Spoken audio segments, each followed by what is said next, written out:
মানুষ কতটা অসহায় এটা না দেখলে আসলে বোঝা যায় না। কি গাড়ি, মানে এই টিসিবির গাড়ি আসার সাথে সাথে তারা কিন্তু এখানে যে আহ, আহ, মানে পাল্লা দিয়ে অর্থাৎ সিরিয়াল ধরার জন্য মানুষ এখানে যে কতটা কষ্ট করতেছে, তো মানুষ কতটা এখন পর্যন্ত যে নিরুপায় আছে এটা না দেখলে বোঝা যায় না।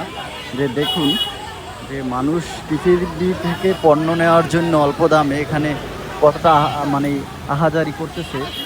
এই করুণ একটি দৃশ্য ঢাকার একটি জনবহুল জায়গা টোকিও স্কয়ার। এই টোকিও স্কয়ারে মোহাম্মদপুর শ্যামলীর এখানে দেখেন যে কি একটা অবস্থা, পানিতে টইটুম্বুর গাড়িগুলো এখানে ধুচ্ছে। এরা একটা সুবিধা পেয়েছে, আর কিছু করারও নাই এখানে।